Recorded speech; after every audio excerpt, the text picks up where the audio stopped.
efficient with our time. Call the meeting to order. Do we have any public comments? We do not. Should anticipate no board responses. Approval of the minutes from the November 13th meeting.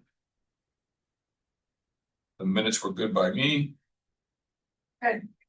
Lynn Allen, good. The minutes are hereby approved. Thank you greatly. Will bring us to our first agenda item, which is policy or agenda item 4.1, policy 2245, student ex officio members. And I know we had Ithaca High School students are unable to join us, but did I see that there was a slide? Did they send us slides or? They did. They did. They wanted to present tonight, but then they said they can present at the January 6th policy. Good date. That is an unfortunate joke. Okay.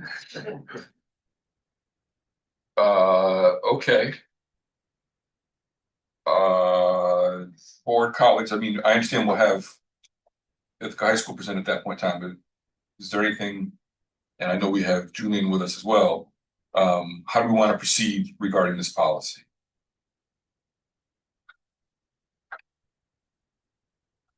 Was any work done on it from any policy committee members?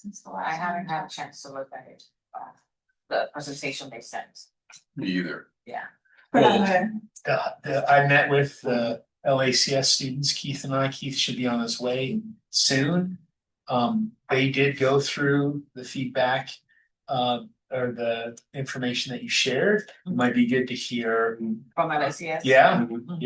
I mean, maybe Julian could start, and then when Keith, I mean, I don't know what your thoughts are. information you shared with. The questions, we might wanna kind of get answers, yeah. Yeah, I mean, I can like speak to kind of like what our general thoughts were. Good. A lot of it was that, I guess when we were reviewing the questions, we had some trouble understanding it without fully understanding what the real deal difference is between an ex officio and a student rep and how those two interact, like kind of like that step 0 before we get to the step 1, 2, 3 of like outreach and like how and like getting like figuring out the support needs and the barriers. Like we need to kind of within our role understand what we do a bit more. Like we already do some of the work, but if we're gonna integrate ex officio into that, that's really the biggest thing.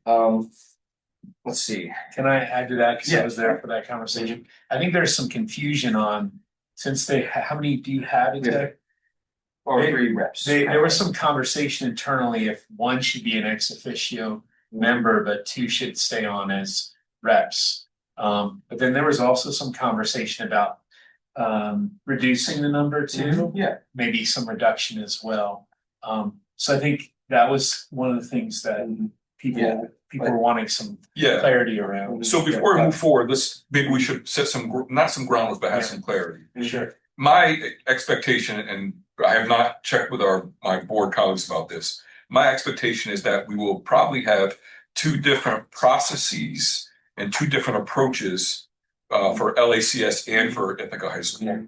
They present vastly differently, different student bodies. And so, for example, Dan, correct me if I'm wrong, what's the high school population at LACS? The high school population, about 80? Right, 180 students, something like that. Oh, yeah. Yeah. Right. So And we, LACS? so we're right now there are 3 reps representing 180 students Right. at LACS, and there's 4 reps representing 1,400, 1,350 at Ithaca High School. Correct. So the representation is vastly different Yes. just by percentage of student body. Yes. The LACS handbook, again, if folks have not had a chance to take a look at it, again, congratulations. Thank you. Very well done. Very thoughtful. Does answer and address a couple of the questions we had about representation, about process, about the democratic process and how we get there. And so for me, my initial thought, and stepping back for a little bit, is that we wouldn't have the exact same process at both schools because they are different. With that being said, it does not address the question that we started to go down is, will there be, for example, one ex officio member from each school? And another system that supports that with additional student reps. That part, the board has not decided on. And I don't think we're ready to decide that at this point in time. We're still exploring what those options are. But I want to just clarify that I see Ithaca High School's process different from LACS's process. Madeline and Emily, quick thoughts about that agreement, disagreement, debate, dialogue. Yeah, the questions I share that with you guys too, was pretty much to get an idea from the student side of what would they think, their vote should be, what are the expectations are, how can they, like, see the outreach working in their school, and just to give us feedback. From different points of view. I mean, yeah, we I guess outreach is the biggest thing. LACS, again, we simply are so small that a lot of the work that we do as ex officio just comes in conversation. Like, if a student will come to us with either like something amazing that's happening that they want us to share, or a grievance that they have that they want us to share. If it's something that, if it is a grievance we can bring, then we bring it. Late buses has been a big one. I think it last year. Or the people are very excited for the Winter Carnival. Those, like, we heard that that's also something they wanted shared. And even in the outreach where the way I see it is like how you guys are making it a point to go to certain students that not necessarily feel comfortable approaching you, or are around your day-to-day, per se. And how are you guys making sure that their voices and their concerns are heard?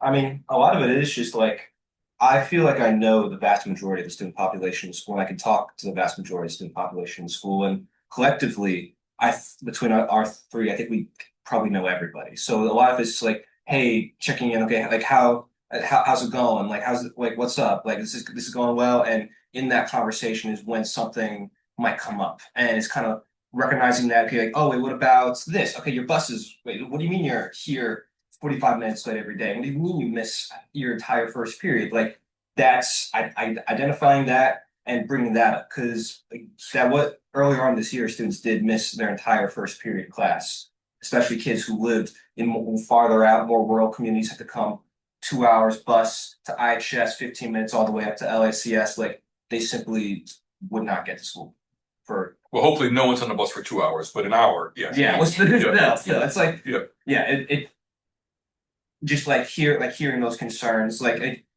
Remember we talked about outreach to different groups within school and conversation. And I really appreciated those questions and making sure they were reaching out to all members of the community. And we had some conversation of that. Did you have some strategy? Didn't we have some strategy? We did talk about some, like, use like the committee structure in LACS could lend itself well to this, where it is a structured time with some are more like identity group focused, some are more service school focused, but some, like, it may be worthwhile to like contact some of those groups, get their input. That's the thing we talked about with Keith and Emily and everybody. So I think, if I'm not mistaken, part of what we're trying to do is make sure that especially student voices who we don't hear from, or who may not be the most vocal, how do we make sure that they're having input? Right. And I would see that just the unfortunate reality of numbers, an easier process to do at LACS, still probably having some processes in place, and a little bit more difficult to do at Ithaca High School. But again, I think there should be processes in place for both schools. So that was the reason for the question, if I'm not mistaken, right now. And trying to figure out what that looks like. I mean, they also had a nice conversation on how the board reps can represent the population more. So that was In terms of outreach. And was talking about certain staff who are going to help them with some of those efforts. We want our representation to you guys to be representative of our school community. Do LACS reps speak or give updates at all school meetings? Not typically all school meetings, but the morning meetings that happen weekly, plus weekly emails, and we have like different suggestion boxes, like all around. Like, you can just like come up to anybody. Whatever we give an update, it's like very clear come find us, come talk to Lisa, come talk to Keith, come talk to any social support can pass this on. Like everybody who works in special education, they know if someone says something that might be relevant to us, to bring it to us. Like those links exist. Gotcha. And so when LACS was having part of this conversation, and I think if I heard correctly, that maybe the idea may be that there be 2 reps or rather than 3 reps, or at least considering the possibility. Yeah. Or an ex officio member and still have 3 student reps. Was that part of the conversation as well, or A little bit. We touched on it. Yes.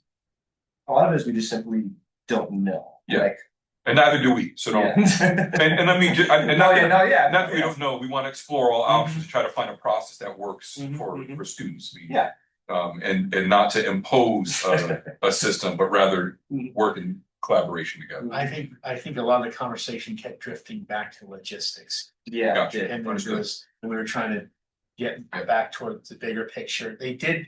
There was a lot of good conversation that the school doesn't really still understand the role Yes. of the student reps as well. And they wanted to also, they also want to provide more additional education around that.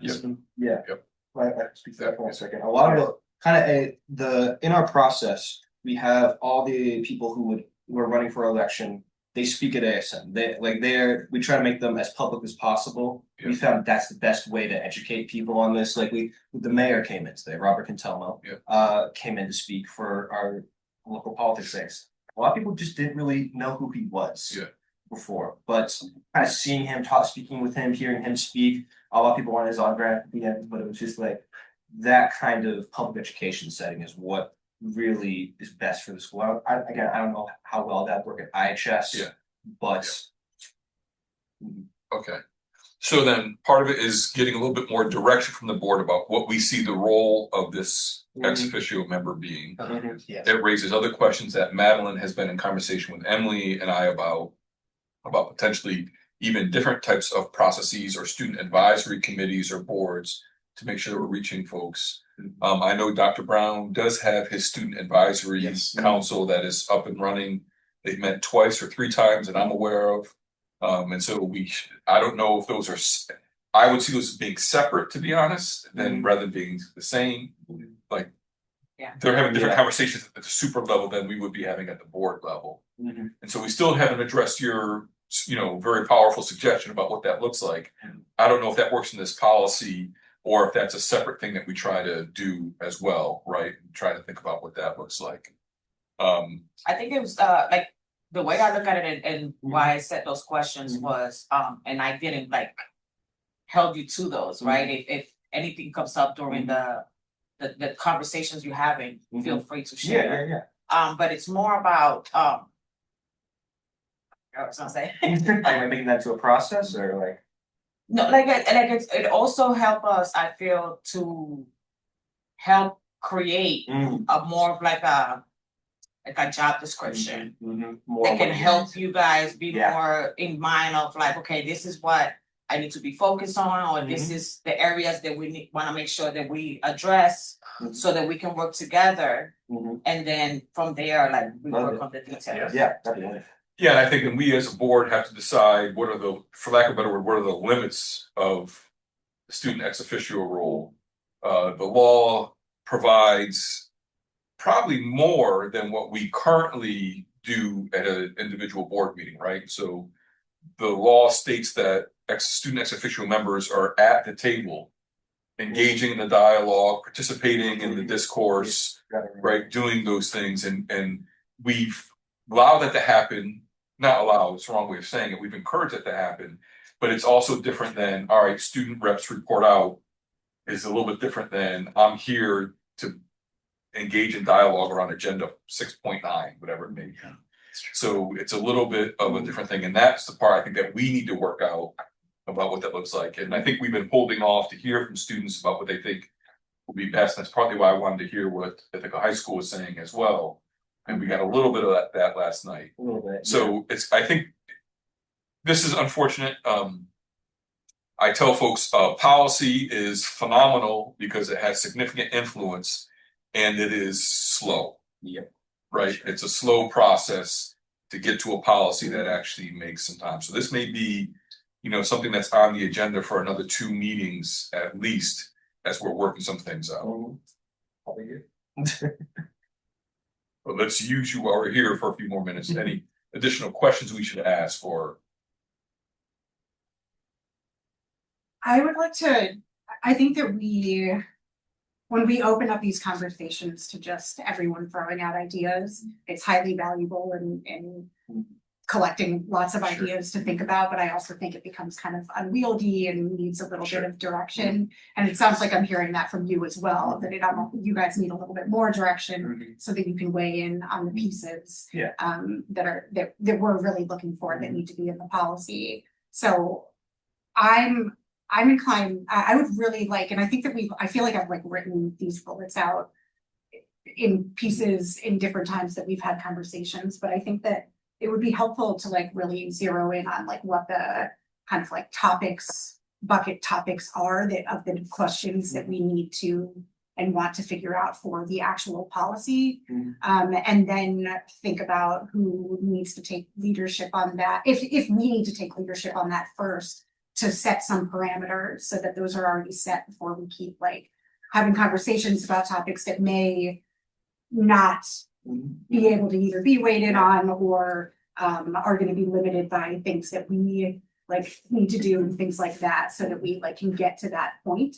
And then have those pieces where we're like, these are the 3 like bullets where we really would like to have like robust dialogue, because there's multiple different avenues that we could go down or whatever,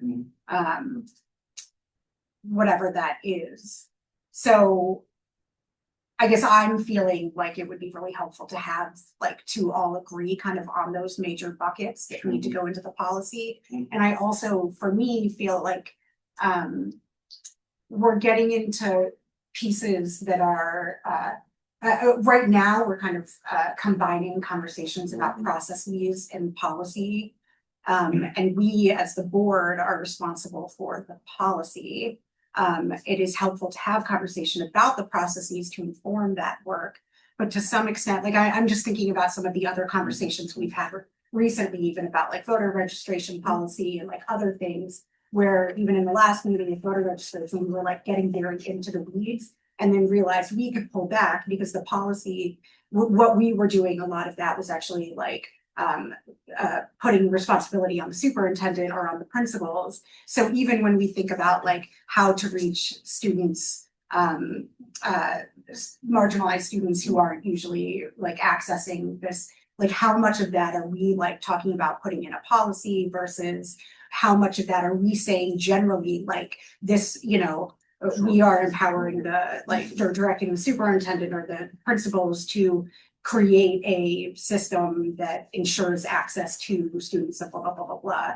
So I think that would just be like helpful so that we're not going like too far down conversations that then need to be pulled back from the policy. I feel like before we actually, or in order for us to actually come up with a policy that makes sense, we need to be aware of what is currently being practiced and where are the cracks, or where are the parts that we're not reaching. So that when we do work on the policy, we're able to cover those in a more structural way, and people are not like just guessing, well, what is it that I'm actually doing? Or in which way am I supposed to, like go But I about guess I just mean like then when people are like making the decisions on how to do that, Right. who is making that decision? Are we empowering the like school leadership to do that? So I'm just talking about like when we get down to the bullets of, okay, like we've heard LACS say multiple times now about the ways in which they're reaching students. Yeah. And now what, like, unless we're like what do we do with that information? It sounds like so if we're either hearing something and saying like, that doesn't really sound like it's going to be reaching everyone. I want to make sure that we put language in the policy that requires that this piece is taken into consideration, or that student groups are accessed in certain ways, or like, what is that like that lever in policy language that we can put in to allow that without having to be like, okay, at your meeting, you need to do, like getting too much in the processes. So does that mean, like, would it make sense for us then just to have 2 different for each school, since there are significantly Yeah, I do think different. that, I mean, I think that there's like two pieces. There's like, there could be Yeah. like a general overarching policy that could like define what reps are and like what the like Yeah. mission for this work is and how the board hopes to support them versus blah, blah, blah, and like, you know, and all of these considerations around equity and all of these things that would like be overarching. And then we could have like a section within the policy that's about like, I don't know, two different ways of electing them if that needed to be, or whatever. Yeah. Like, so yes, I agree Yeah. with you that. That kind of overarching would really be the most useful for, I guess, us, right, for LSCS, no, I can't speak for IHS, but just having that definition would give us just something to work off of. I think having that would empower us to give you the most like applicable feedback and process, like so we can kind of think about the process in our heads as well. So I see this as a both and I think the analogy to the voter registration and pre-voter registration is a good example that yes, we were getting far too into the weeds with that policy and there was no need for the board to set, here's how you need to do this. I think with the student ex officio reps, for me, it's slightly different, that the board does need to get into the weeds because it becomes in essence a member of the board, which for me has a slightly different approach to it. To your point though, Emily, yes, I think the board has to decide what we feel the role of a student ex officio member is. And we have not carved that out. And then we have to then have a conversation about what those processes look like and do we feel comfortable with those processes in that way, along with do our students feel that it actually helps represent them as well. So if that is the case, then the policy committee should spend some time carving out what is going to be the actual role of a student ex officio member. And then we can get down to some of these questions. Are there going to be 4 from a school? Are there going to be 2? Or are they going to be whatever? But to simply first define what the role is going to be as we see it is probably essential. I don't know if that's the time that we have today to start carving that out. I don't know if that's a separate meeting. I don't know if we do that via a Google Doc and try to craft what it is, because what's written in the law is not what we currently do. And some of the things that are written as suggestions are probably things that we may not be the most useful for the way in which our meetings operate and how our structure is. And so I hope all of that makes sense. It's sort of a both and. So I guess I'm looking to my colleagues here. I'm trying to think to see what we have next. We have 2 more on the agenda. Do we want to spend some time right now, give ourselves 15 minutes, 10 minutes to go through and say what are some of the main ideas of what we think a student ex officio member is? Do you want to set up another meeting between now and before January 1st, which seems like deadline to try to get that done? But I agree, some more direction would be helpful to then get us down to the point in time where we want to be in. So what's our best thinking at 5:23 on a funny Wednesday? Funny Wednesday. For me, I was just more looking forward, the student feedback, in order to give us more of an idea of how to create a structure that best fits our district. Yeah, I think it's a both and. I think that's very helpful as well. I think that I would need some time framing it that way. I would need a minute to sit down and sort of just think and pull out some of the bullets, like, okay, we think a student ex officio member should do this, and this. Give that to the students saying, and let's have a conversation about what does this look like for us.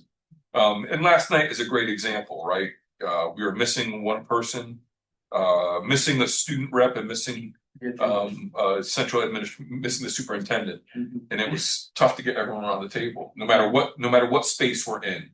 That's a lot of folks around the table, right? 9 board members, clerk, superintendent, 7 student reps. That's a big group to try to engage in a dialogue of a democratic process. Would it make sense for us to work on something from here to and present something for the next policy meeting? Or maybe we can even do it beforehand to give it to the students, so Right. they have it before the next policy meeting to have a real conversation. And then we get right. Sure. I mean, I think it would be great if we had like a shared doc so that we could be looking at it and kind of thinking about almost responding to things in real time, I think would be helpful. So how about this? How about, if I can, because Google gives us this kind of opportunity, and I don't like this hierarchy, but it is what it is. A shared doc where the three of us, and Trisha and Dan are editors, and then invite our students to be commentators, right? So you can add comments or questions, we can get it in real time. But we'll be doing the editing and trying to think about what's there, if that makes sense, and we can do that between now and January 6th. Going back through and looking at the policy, I think we already pulled some of the language out. Let me phrase, I know we pulled some of the language out already. Doesn't mean we don't want to put it back in, but starting there. Does that seem like a? I think it would also be fair if you guys want to start your own doc and throw brainstorming ideas down so that you don't feel limited by what we wrote, but Yes. I agree that we're all working from the same doc would be really challenging. But I think if we really kept it simple to like bullet it, like what would make this the most powerful, impactful role, both for the rep or ex officio member and for the board as a whole. Yeah. And for the school, of course. No, I like Dan, Keith, Emily, both, I, we can definitely chat about this on our own time as well. Yep, great. Yeah, and I was I think as well, maybe some background on what the rep role has been, maybe useful as well, just to kind of ground or what we're working with, what we're working off of. If we want to burn that all down, start new, if we want to take a piece here, if we want to just use that foundation, build off of that could be useful. Yeah, what I will say, Julian, is historically, the role of the student reps has been to provide the board with updates and information from a student perspective. The law, as it's written, is to try to get students much more involved in the process of a board meeting. So there's a little bit of a disconnect there between I'm giving information versus I'm participating in the meeting. Yeah. And that's how I read what the law was intended to do, which was to get students to participate in board meetings, not just provide information or updates.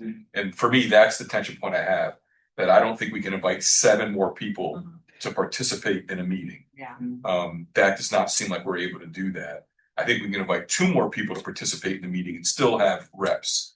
But I also realize that then limits voices, and so that's where we're getting to what is representation. That was a concern in our meeting as well. Yeah.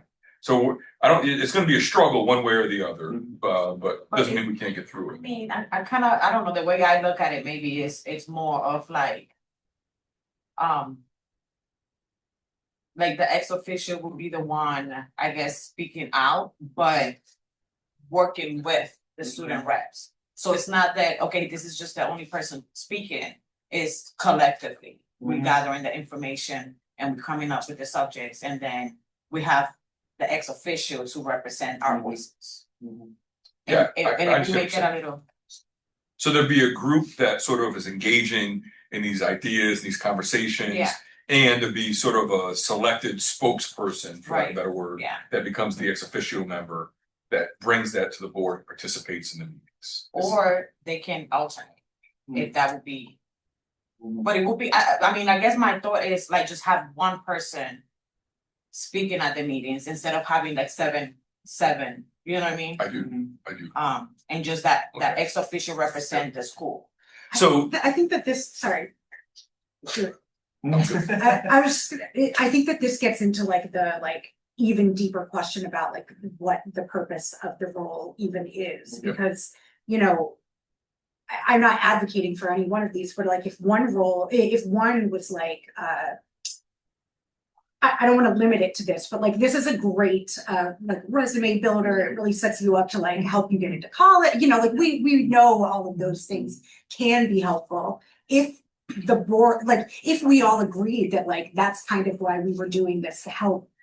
Obviously, I'm not advocating, you know what I mean? Like we would be, then it would be like, great, let's have a different person speaking every time so that they can say that they gained that experience, blah, blah, blah, blah, blah, versus like having somebody like, if the goal and mission of this work was to like really like the ex officio to like integrate into their school and access, you know, different members of the student body who are usually like not, you know, like that's going to be totally different. And then their role and the amount of time that they would need sitting with us would look totally different. So it's not even like what feels better, but we really need to go back to like, what is the mission of this work? Right. What do we want everybody getting out of it? And then, well, what would be the most helpful, product Yeah. to do that? But To that- without that, So that reminds me of like what it looks like to be a student board of trustee member, right?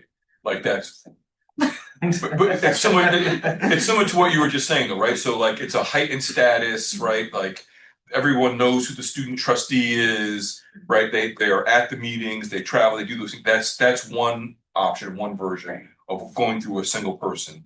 This, we're trying to find a way to make it a little bit more expansive to have more voices at the table. Right. So I think the plan still sets forward. yeah, We have homework to do as a board to decide what we think the role is, put that forward, and then begin engaging in conversation with our student reps. And so we'll create a doc, we'll use the template from NISBA, you'll get to see our questions in the sideline, like who the heck wrote this? And, like, nah, this won't work out well, right? We'll do that. Yeah, exactly. So, but let us engage in some of that work and still get the student feedback about what is the best path. The good thing, again, for right now, we are well within what New York State is asking us to do. So we are in no hurry. This is not a rush thing because we're not going to change for this academic year. Yeah. Right. We're putting something in place, hopefully by spring. So whatever's taking place next academic year, we have a policy that's in place and a process that's in place as well. So just one question before we stop talking about this, only because it'll inform me as I'm thinking about things. The one thing that I never got to ask you guys about, and I'm curious, I think that it was LACS. I think both groups, but I think especially you all talked about like making your pitch for like what your platform was about, like why you were running and like what you felt like you could contribute to the school did I get that right? Yeah, we do. IHS does it too. Okay, so like what does that mean? Like what would a rep say to their student body of like this is what I'm, like, you think about like when you're running for a president, you're like, oh, like put you and all of the water Did you really write a speech? Yeah, everybody, if you run, you give a speech in front of the student body. You kind of like make a Google slide type thing. It's a very like a pamphlet style or like flyer style. Like here are my key issues. Here's kind of what I want to bring to the board. What I see as an issue that I think the board could help out with. That is shown like in different TVs across the school. Like they can hang that up. Like make campaign posters. We kind of treat it as our LACS elections. We don't elect student government in the same way. So this is where that electoral process kind of comes and try to find. I mean, what would you say? And even if you can't remember, we don't even have to hold you to yours. But like, what have you heard as like some bullets of somebody saying like, as a student rep, I will do this for the student. I will be able to. Whatever. A lot of it's communication. A lot of students just simply don't know what happens at this building. Like they don't know. So a lot of it's like regular communication, hearing students, some students run on certain issues. Buses being late has historically been a big one. I know you know about that. I mean, occasionally there's been some things about like we should advocate for, I don't know, like larger lunch portion sizes, like that, like things that we can't necessarily control on a school level, but once you get to the board level, there's some room to discuss. So, but we found it's helpful. We found that students really get into the democratic process in that way. They hear their fellow students running for something that they see as a tangible role rather than what they may consider less tangible in a student government sense. So we like it. So to that point, that's a great example, right? So thank you for asking that question in that way. So the way in which I read the law, what they're also hoping is like last night we're having a conversation about locker rooms. And I think the law is expecting students to say, well, I'm not sure if it's worth us spending $2.9 million on locker rooms. 2.3. My apologies. 2.1. Bleachers, take the bleachers. The bleachers need to go. 2.3. 1.8 minus the contingency budget, right? Okay. But keep knocking that down. Yeah, we will keep knocking down. But I think the idea is that students would be able to engage in that level of conversation. That's the idea behind what's presented. So there's a sort of that's my point about a disconnect, that we have to decide what's taking place. One is giving us information and you bring it back to your school and bring it to us. The other is part of the deliberation as the board votes on various things that students have access to that are not confidential. And so that's the part where I think where we need to spend some time saying, here's what we think this role could do and should do. And at various times, we have had student reps that have said this, like, look, I looked over, you know, even the personnel report, and I looked at policy. bathrooms, where I looked at policies and so those kinds of things. Yeah. I keep an eye on that. I'm sure you do. So I think we continue to hold on to the plan that we have with those two, if not two, but more things in mind about what does that look like. Because I think it'd be our wish is that students are a little bit more engaged in some of these deliberations that we're having. So it's not just us talking to each other, but we get to hear from a student perspective. And right now, we don't have a process for that to take place in a cogent way. It's a little bit more haphazard. So we're in agreement about going down that path, realizing it's going to take us a while to get there. Keep having those conversations, keep sharing. If you get a chance, and this is not about you, it is about you actually. I would love to see what your speech was if you were willing to share. Not now, right? Send it later on. But I think it would also give me a little bit more perspective, like, oh, this is sort of how folks have been seeing the role, and it may help us shape out how we could see the role. And we could ask the same of the IHS reps as well. Like, let us know, you know, how you were pitching your campaign in that regard. Does that work? Fantastic. Thank you for your time and your presence and being here as well. You do anything you want? No, then I wanna bring, so I walked in late. So I gotta call Mr. H. I don't know what I'm gonna do here. All right. All right, next agenda item. Fantastic. Thank you very much. 4.2, policy 5605, student voter registration and pre-registration. And was that sent to us? Yeah. Emily, is that what you sent earlier? Yeah. And my apologies, I have not had a chance to read it. And this is where we're saying that we were trying to not get into the details, but more just set the framing for it. I can just read out Please. you had brought over a lot of the language already, so the only part that I think is really under district activities, I said, or I put language in for the district will provide students with access to voter registration and pre-registration applications during the school year and assistance with filing. The district will, and I guess this is the piece that the district will meet these obligations by, and these are the pieces that I kind of took from all of our conversations, directing high school principals to ensure students have access to registration and pre-registration information, materials, i.e. the application, and filing assistance through homeroom. Okay, homeroom morning meetings, because I couldn't remember what the all school meetings were. ASM.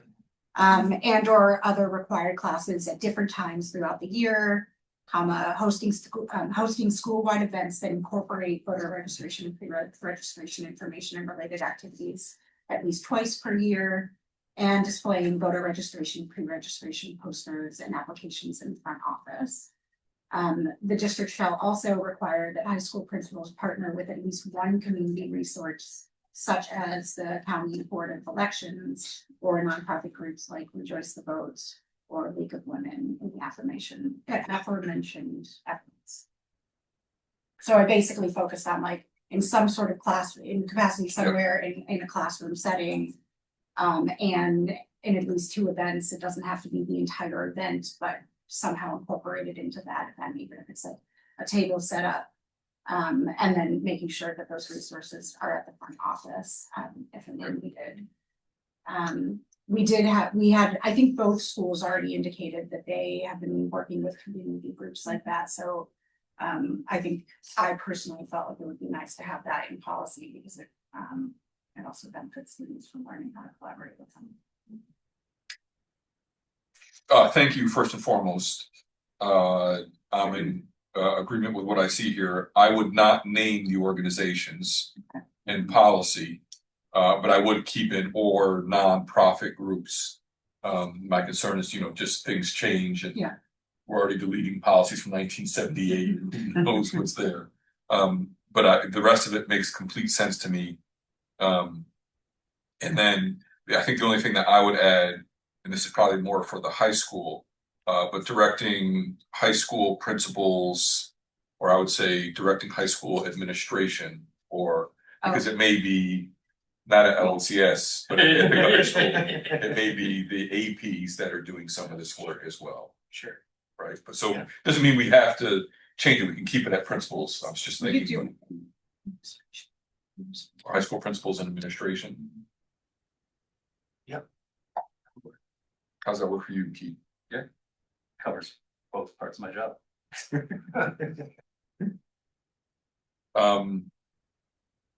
And then there was you're asking me, do you think below sufficiently addresses or do you?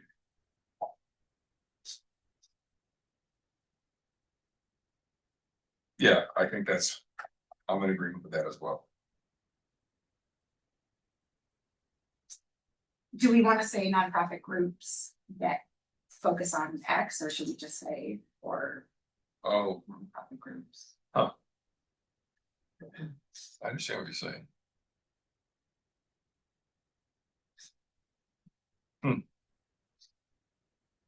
I'm thinking of the wording, would that Committed to expanding voter access? engagement. Or-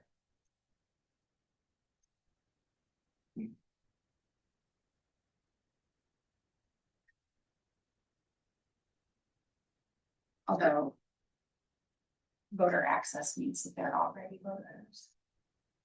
So Registration access. No, I hear you, you're talking about like voting and voter engagement is what you're hearing you say, right? yeah,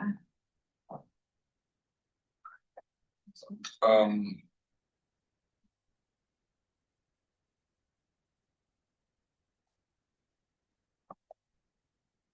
The language is coming to me in a second, or nonprofit groups committed to encouraging young people to participate in elections, democratic process, something like that, but I don't have it all the way there, but I get the idea of what you're trying to say.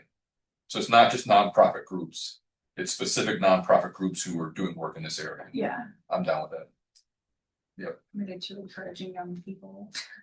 It's very Sean language, right? It is, right, so we can change the young people, I gotta show my age. Real people can't vote anymore. Yeah, well, true story. Okay, that works for me.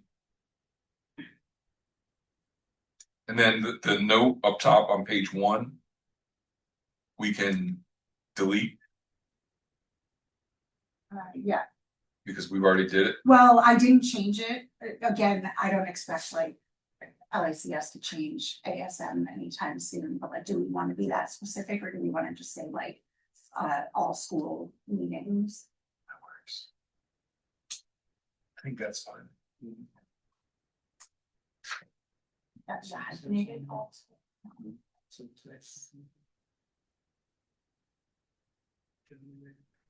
Does any school even have an assembly anymore? I'm just using. Oh, sure. I mean, we do, like, that's our, my face was about like, if all school meetings covers both schools, that's fine. For us, all school meetings means something really specific, Oh, which okay. is about like our own democratic process at the school, so that's probably not the space. Like, all in caps, but you don't have to wordsmith it. We'll understand that all school meeting means assemblies or whatever. And we would do that on morning meetings, is when we would probably do that kind of stuff. The space for this. I mean, it's just standard. Yeah. Okay, yeah, just, it's, yeah, it's general. Yeah, I think what you did. Schools do still have some. I know elementary schools do, I don't know, but does the high school. The have high an school have an assembly? assembly? That is a good question. Well, that's all great assemblies. All grade assemblies. Yes. Yeah. I think we can leave it, I think we get it, that was more of a interest question than it was a policy question. The part that I highlighted here about the note, that's the part that I'm saying, right, that NISBA expects us to delete that. They just wanna make sure our Oh, got it. policy is in it. Do we feel like we've addressed that note? there. Yeah. So then I can delete that part. Alright. Then, and I do think that, I do think we should say something in the second note. And I'm not sure how to say it. We allude to it. But there should be something for me that says that, voter registration or pre-registration shall not be a course requirement or a graded assignment for students. I do think that we should specify because that's. That's down at the bottom, Yeah. right, after registration, but. Registration not I see, required. there will be no penalty. So if we get rid of the note, and we could change that header I added, I can really. The only thing I would just add the requirement Yeah, part. I would. No penalty nor a requirement or something like that for classes.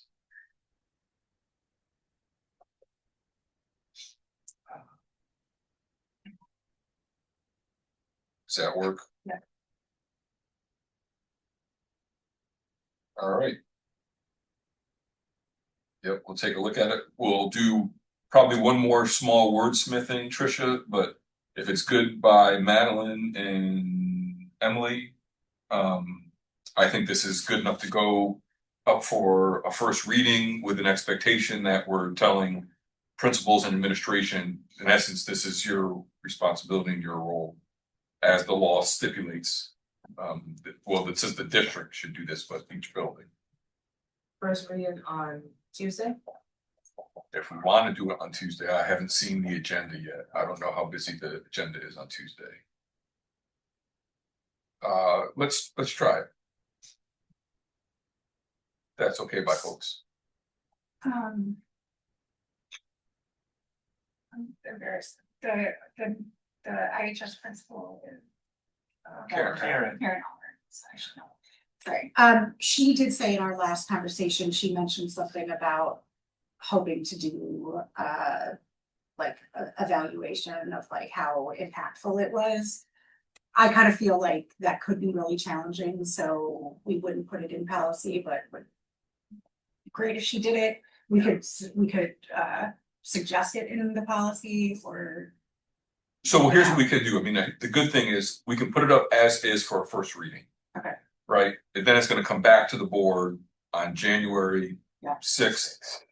Go back and we can ask, if need be, ask Karen in between then and there. Or if we need additional time or, any additional feedback, but at least to get Okay. get it moving into the system. Cause we'll need a second reading before it can be adopted. So, Okay. and make us, I think, feel like we've accomplished something. Great. Fantastic. All right. Tricia, you got that? 5605 Got it. for Tuesday, and we have it here. And again, we have a day or two to wordsmith for all of us. Just make sure we highlight any changes. Then that gets to agenda item 4.3, which is policy 5500, protection of student privacy records. And I am even forgetting why this came to us. It's been a long Come day. about a request for information. In terms of military. Is that why it's come up? Thank you. It is exactly Yeah. why, yes. And there was, thank you all very much. And that there's a date in here that we don't necessarily abide by at this point in time. What was the date? September 30th or something like that? This is the opt-out date, right? Oh, to not be part of the directory. Yeah, but our practice, and we should check the law on this, I want to make sure. But our practice is that we do not remove that opt-out. Like it's not actually September 30th cutoff. In this year, we took that out, which was checked by the SBA. So we can take that out. Yeah, I believe so.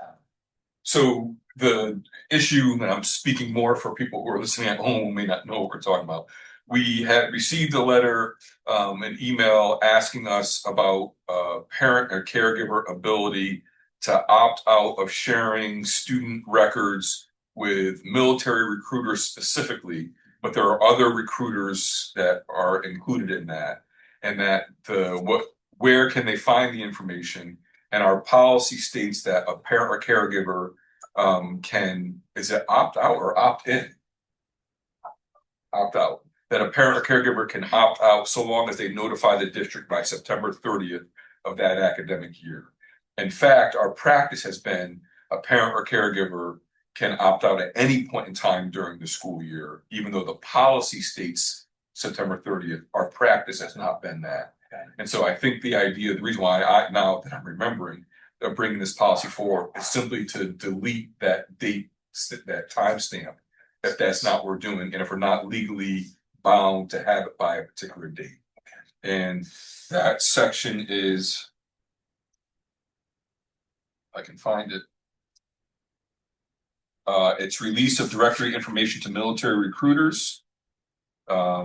It's in the middle of the policy. Under FERPA, ESSA regulations regarding information disclosed to military recruiters, an opportunity shall be given annually for parents and guardians and eligible students to notify the superintendent's designee that some or all information is not to be released without prior consent. Such notice must be in writing, identify the types of directory information to be withheld from release, whether from student directories or military recruiters, and receive the superintendent's designee by close of business on the last day of September. Is what the current policy states. If we are not required to have a date, we can just simply say, and received by the superintendent designees. And we may want to figure out what language may come from that. So if there's an expectation, like a parent writes in May and says, but you shared my information in April. I just want to make sure that we've covered ourselves, like, right? But we don't want to say that folks cannot, that you can opt out at any point in time through the school year. But we may have already shared information.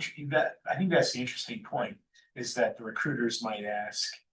I think I've been part of this before. Yep. And I think sometimes we get a January request or something. Yep. So depending on when they opt out. Some information might be shared. Yeah, correct. Or so that's what I'm saying. There may be a way to write something like, and no information will be shared upon after receiving that opt out. That would make sense. But I'm not sure how to phrase that at this point. Effective the day of. Becomes Opt out. effective the day of the opt out. What do you think?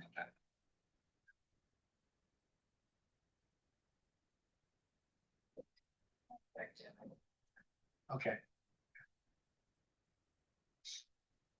Can I Please. give a personal example? Yeah. So I didn't realize that there was a deadline.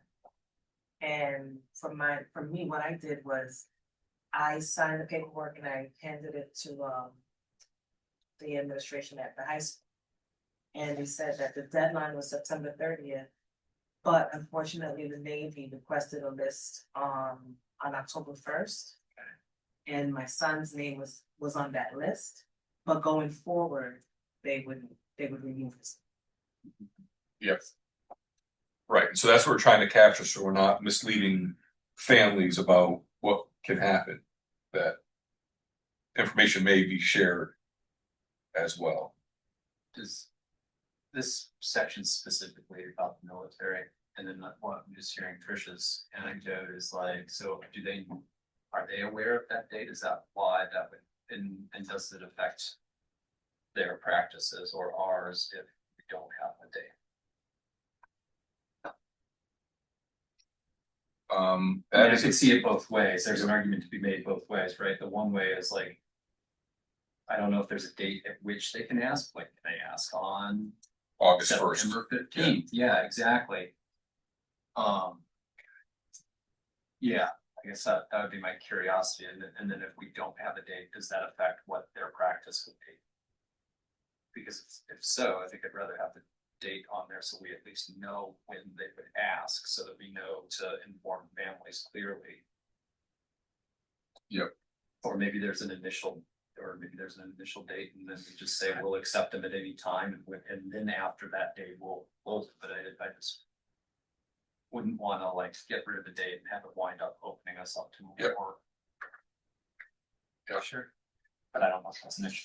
If it's okay with folks, how about I reach out to BSNK to have an additional conversation about the way in which we could, I mean, I'd still like to keep our practice the way it is, but I'd like to get some clarity about some of the nuance that you're asking as well. Like, I wonder, I would assume that their folks probably are aware of the date, right? And partly this came up because someone was at the high school and bumped into a military recruiter that was signing in for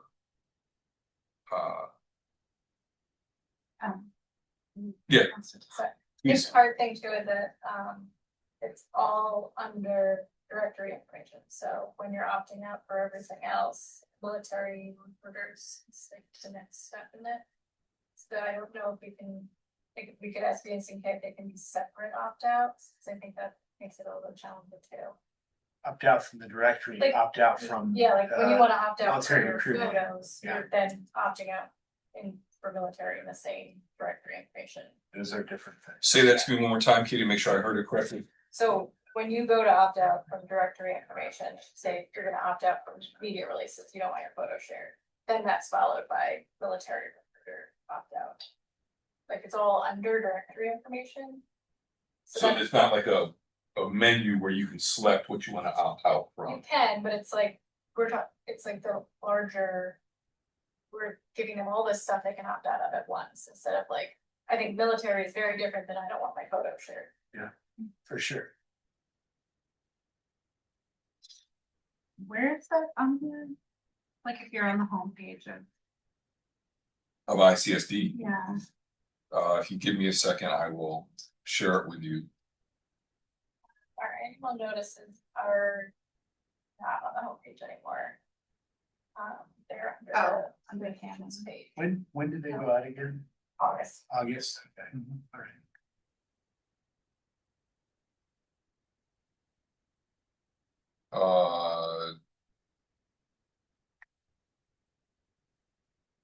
Is on the communications page with their informational resources. So I sent you a link, both Madeline and Emily. A link that Katie sent me about where to find this information from. And with an understanding that you said in August, we send out this opt-out information to families. Along with all of the annuals. So, right, so that's the big packet that we get. Yeah. And so I think part of the question from the email was, if I'm specifically interested in this, how do I parse that out from other things as well? So then having them as separate opt-outs would be an answer to that. Yeah, we could do that. Yeah, okay. Would that mean having different forms as well? Yeah, I mean, right now we just have the directory info information opt out as a Google form. It'd be easy to make them into. That's fine with BSK. And how would we do it in our system? Is our system compatible with either a menu selection of opt-out, or is it sort of an all or nothing opt-out? Oh, school tool, yeah, I mean, we do it manually. So we could go into school tool and select which things Yeah. parents have decided to opt out from our caregivers. Yep. And what are other opt-outs? Media releases, photos, what else? Communication. Yeah, any student information without prior consent. So that would be name, age, address, date of birth, dates of attendance, grades in school, participation in activity in sports. And does that, sorry, no, go ahead.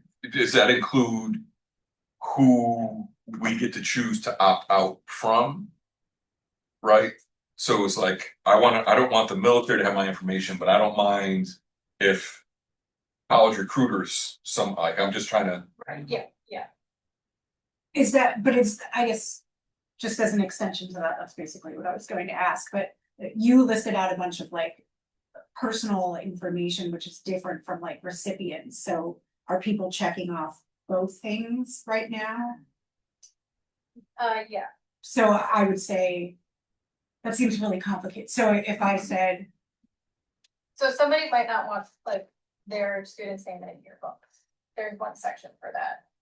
So like this first section, release of directory information, covers publications with like yearbooks, honor roll recognition, graduation programs, sports. You know, like so it's the bucket first, and then Yeah, once you and then go into the military. bucket, it's the personal information. Yeah. Okay, and so, again, just an extension of that, is the military the only like group that is being kind of called out as one that can be opted out from? Yes. And what other groups do? Like, are we like targeting the like, are there other groups that we're not thinking about that do have access to this information? To release of directory information. Yeah, like other than, it's, like, it sounds like it's college or colleges. No, I just made that up. I'm being serious. But we do share information with law enforcement at times Okay. as well. That's true. And I As don't know that, needed. I don't know if you have the right to opt out of that though. I don't believe you have the right to opt out. Especially when we're doing a threat assessment and we're asked by law enforcement to provide information so they can do a safety check. I don't believe you're allowed to opt out. But it does say here, it does mention post-secondary education institutions. We are very careful with how to release that. Students will be notified that they may request their disciplinary records to be released to post-secondary education institutions. So we would release disciplinary records if a student chose to release those. And I know there's situations, Honestly, I don't. right, but I read it verbatim, so I'm not saying that, but That's I'm an opt-in. right. You gotta opt in and you're opt out. Well, and again, living with an admission professional, I know there are times where situations come up. Yeah. Where they will contact the school saying, could you please give me the student's full academic profile? And what this is saying is the student can opt out, saying, no, you can't have that. Saying no, you can't have it, or no, you can't have it without prior consent. Right. Right. I think this is why I don't like looking at policies. Yeah. Here's the big one. Because you end up, I mean, we're not going in circles, but you end up untangling things that we, you know, that we probably weren't interested in discussing. All right, so if it's okay with policy committee members, I'll have a conversation with BS&K.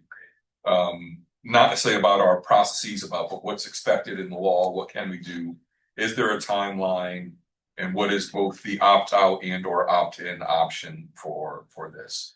I know in our community, the military recruiters in particular have been something, a source of contention through over the years. And so I think that getting clarity on that in particular, but it does also raise questions for me about post-secondary institutions, does raise questions about media, about law enforcement, and seeing what is there. And so we'll come back with some additional information. And the other part of the that email was about additional like heads up. When I wrote back to the person who wrote to us, they were very appreciative that they could find it. It was hard for them to find it on the website. Once they could find it, they were very appreciative that it was there because they thought it was like a one and done and then it went away. But knowing that it was there, even though it was difficult to find, they were pleased and actually asked if they could share it with a number of listservs that they're on. So I don't know, it does raise the question about should there be a secondary outreach, mid-year maybe, like a reminder of some of these notices. That may be something we consider as a practice, because that big packet in August is a lot of information to go through. It's overwhelming. Yeah. Yes, yeah, and so maybe that's something that we consider just as a team. I don't know. I'm looking at Keith as an I don't administrator mind as that. well. I think we've talked about that before, how much stuff it just grows every year, the Yeah. amount. So I think like going back and double checking, giving folks, more communication is usually better. So like even especially if we're gonna change the policy, I don't know that Yep. anybody outside of their, I don't know that they can track us September 30th, but if we're gonna change the policy, I think making sure folks have that second opportunity is not a bad idea. Yeah. I guess the reason one of the reasons I was asking about if there were other specific groups that are called out is there's one thing to give like another reminder about general opt-out. And then and I don't have kids in high school yet, so maybe you just like know about these things, but that's like news to me that the military gets access to. So if I saw, I do not opt my kids out of the general information, but if I got an email, and so if I got that halfway through the year, I would probably be like, I still am fine. But if I got an email that said like, as a reminder, you know, these groups are gonna be coming soon or whatever, I don't know. I would look at that more closely and like consider whether that mattered to me. Mhm. And if it were like tons of groups, it would be one thing. If it was only like one or two, we would need to do all of them to make it so that we're not like singling one out that seems like a bad group or something. Sure. But it's helpful. I would have never known that, which is very different again than like saying that your kids can be in the yearbook or Well, to that point, Emily, then there's another policy that's connected to it, which is the release of student disciplinary records, which is 5500.1. The first policy is protection of student privacy, which goes through and talks about the ways in which students' privacy is protected and who has access to the records and who does not, and various things. I'm wondering if we shouldn't actually have a separate policy around opting out, not just around student privacy, but that's clearly a little bit more specified for a parent or caregiver. Like you have the right to opt out of things as well. Because if I'm looking for an opt out, I'm not gonna find it with this numbering and the way in which this is written. It's gonna get buried right in the policy for sure. And so I'm not saying to do that. I'm just thinking like, if I'm a parent or caregiver, you know, as Trisha talking about like, and I'm getting this packet, it's overwhelming, but I want to find out what this specific thing, how do I find that? Okay. And to just to add on to that, I feel like my son is a senior now. I feel like I don't even know if I opted out in the freshman and sophomore year. So I Right. just The information may already be there. right. What's that? I just did. You just told me. Oh, you better check the box in school rules. I checked on the. Okay. How about we put this back on? Oh, sorry. I was just say like I well this was the thing in the first place, and I've been going up and down the district website. I can't find the problem still. So. Yep. You go to the communications page. even annual notices. I I was looking at anyone else's. I didn't see it. It was on our. This is bad time. My page is like a page of mystery. Well, this is what I try to say to folks pretty regularly. There's conversations that we have, especially if you look at other districts, where people talk about that there's a lack of transparency in ICSD, and I say no, it's actually just the opposite. It's information overload, and it's difficult to find, so it makes it seem like it's not there, even though it's buried someplace. And so, Search bar. yeah, the organization is more of a problem than it is around whether or not information is out there. So I'm hearing a couple of things. One is, would it be helpful to have a second round of notices that come out to folks, just a reminder? And maybe that's not even mid-year, maybe that's end of September when people have sort of settled in. And Katie, we do this by paper, right? It's a packet. Yeah, but the opt-out form is also difficult, so that could be easily shared. And I want to be mindful of where we find ourselves or when we find ourselves or the time we find ourselves, that I don't want to specify or highlight just this. Yeah. For me, this is about a process, not about a particular. I think I'm being clear. Okay. All right. Trisha, put it on for January 6th. I have a note here to follow up to get some additional information. Dan, I may include you on that call, or Yeah, it'd be great. Katie as well. Katie, so we want to include Katie too. Yep. Yeah. I don't want to make you feel left out. Just Yep. Because we're gonna have to do some of that as well. Yeah, that'd be great.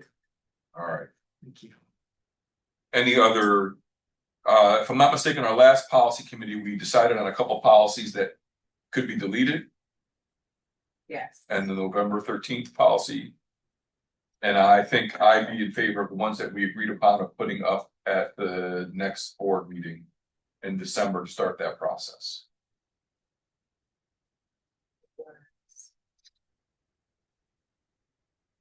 One, two, three policies, I believe. I can double check that. Yep, I'm looking at the minutes right now.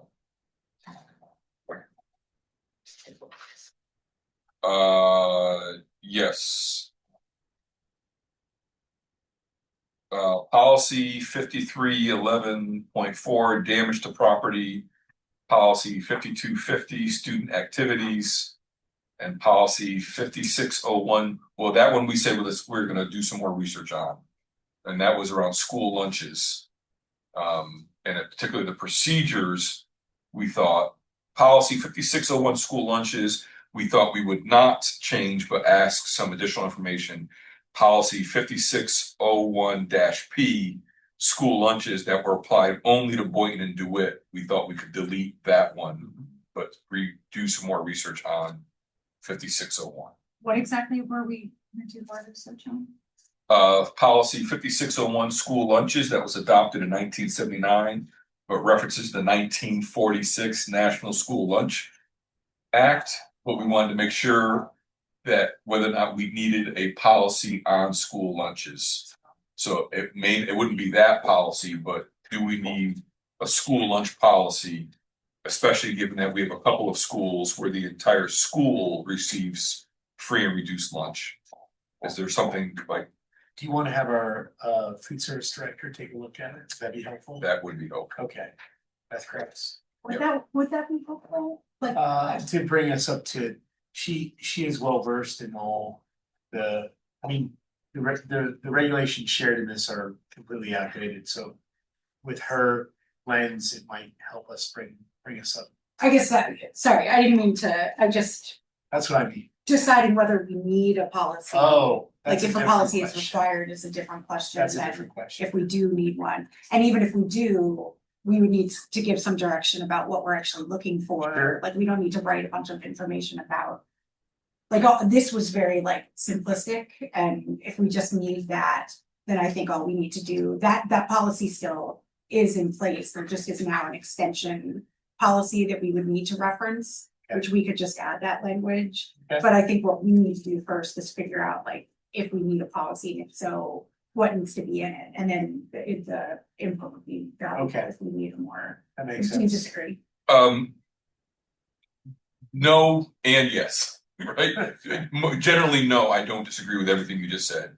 If I go to that policy real quick, though, the one thing that was in there, what did we say was 5601, correct? Yeah.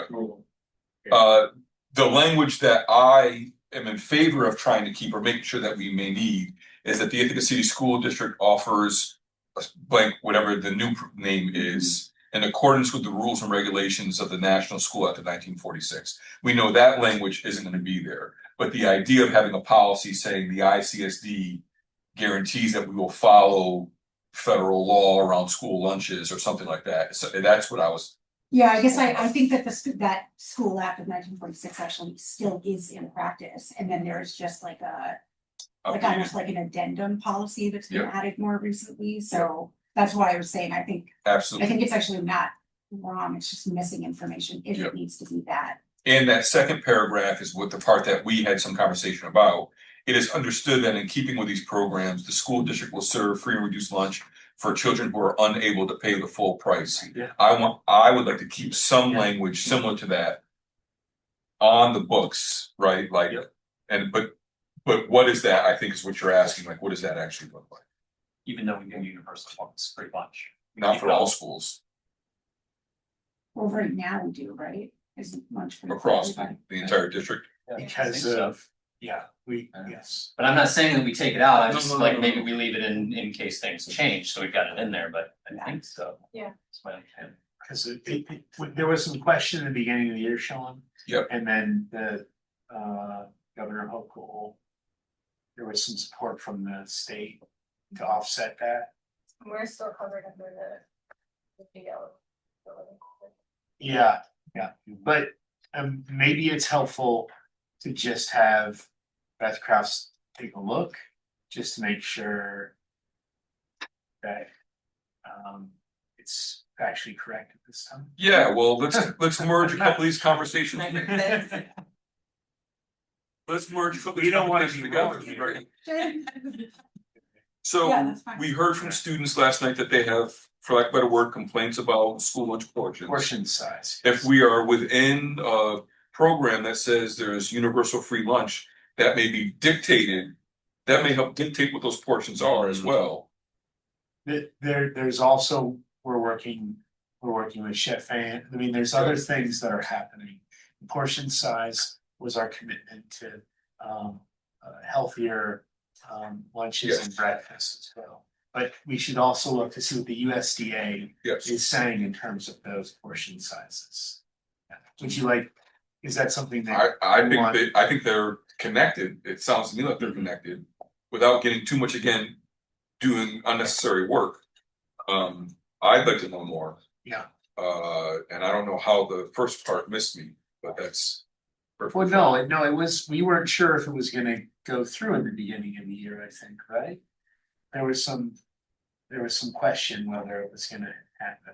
Yeah, and I guess It's not your fault. well, thank you, Dan, I appreciate it. It absolutely is my fault, but I also know working with parents and caregivers over the past 2 years with complaints about costs of lunch as well. So that's, that's what I'm referring to, like, having parents write and saying some things, or it is what it is. So I'd like to put it up just as maybe a discussion item Sure. to help inform us of where we're at and what it looks like. Maybe I could, would you like me to invite her to the next policy?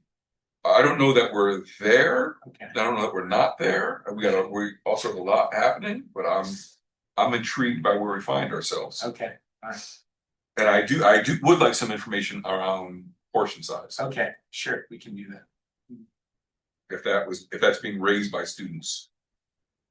That sounds like a really nice, like targeted question to ask her. And Yeah. talk to us about any Yeah, regulations around portion sizes. Yeah. I can do that, sure. Thanks, Dan. Yeah. All right, so 5601 it's a discussion item. 5601-P, the procedure we're gonna put up for deletions. Okay, Can I ask my library question? No. No, I cannot. Well, that's all right. From 1630, man.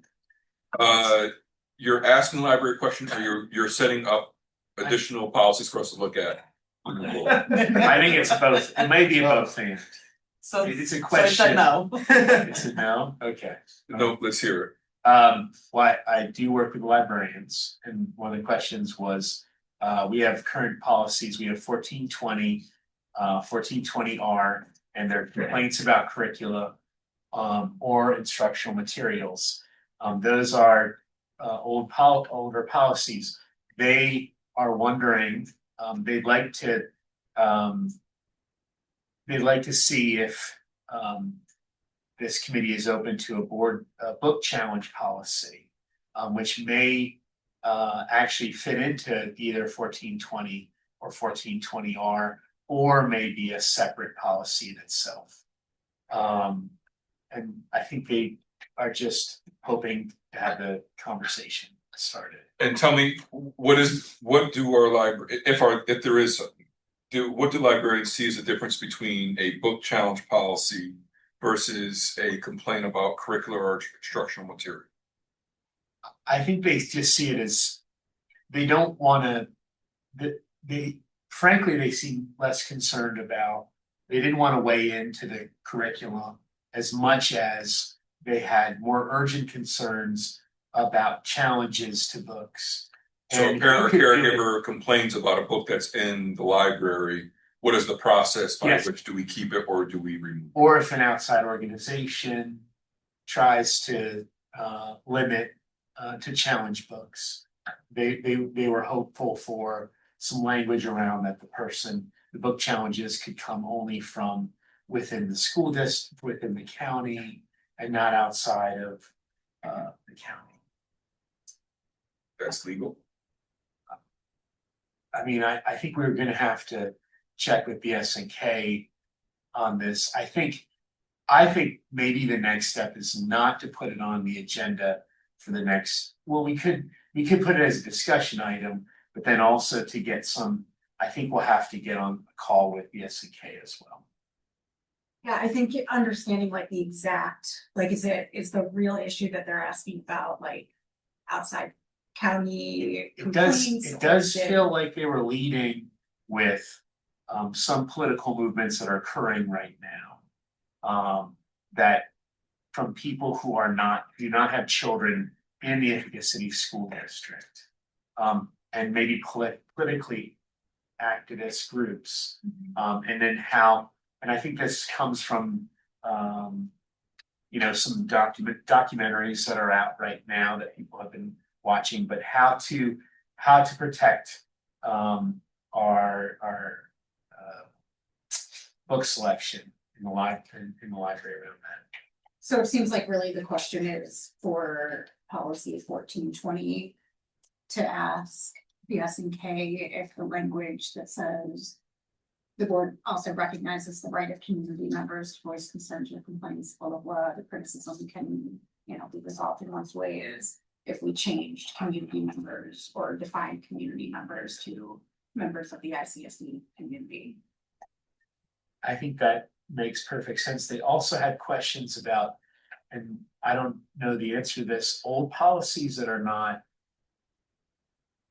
currently listed, so they had questions about a policy that we had from some time ago, 4510 policies and procedures for selections of instructional materials, and policy 4513 library material selections. But I don't know if those are policies that may be up for deletion at this point. I don't know where they are in the. No? Okay.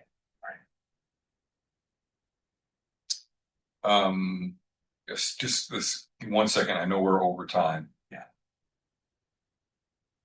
You said 4510? 4510 and 4510. 4513. Wait, you mean 4410? There is no 45. There is no 4510. Oh, I don't know 4510. where they got it It from. would make sense. 4410 is grouping for instruction in elementary school. Meg had pulled these and found them. I'm generally familiar with the policy it's being referenced. The number is not correct. Oh, all But right. we should clarify that. Okay. If it's from an old policy book, that's different. If Maybe it's that's what it was. the policy book that we have cleared with BSNK. Yeah. Our active policies are what is stated on board docs. Right, so they're not active. So let's get some clarification on that. Okay. I'm intrigued to, again, not to just give us more work. I'm familiar with what they're talking about. I'm familiar with the number of organizations that are making these sorts of requests. Yes. And last year, if I'm not mistaken, the number that I just read, I just did this lesson with my students, there were 9,873 banned books across the United States, the most in US history, that books have been banned in public education. So I think the question is a legitimate question, given the current political climate and circumstances, that people are banning books for all sorts of reasons, some legit, some not legit as well. So Yeah. Having some sort of conversation and or changing the language to clarify who has the right to come into the Ithaca City School District and make a complaint about curriculum Yes, content that is specific. is a really, Thank you. I think, a good question, right? Like, can it be from someone out of state? Can it be Right. from someone out of the district? Right. Does it have to be a parent or caregiver? For me, it's probably no, but should it be someone who has an address that's registered within, the catchment area of ICSD? I think that's a legit question. Yeah, I think so. Would you like to put it on for the next meeting or? I think we Yeah. did delve a little bit more and get some more clarity and some Okay. conversation. Maybe you Okay. bring back not to put as an agenda item, but just let's get an update of where we find ourselves. If we Okay, find those policies, let's go forward with them. And you and I can do some work offline as got it. well. Okay. Is that all right with folks? I So that's understand. like a BS and K question, that's what you're gonna do. Partially, yeah. I understand the concern. I think the concern is legit.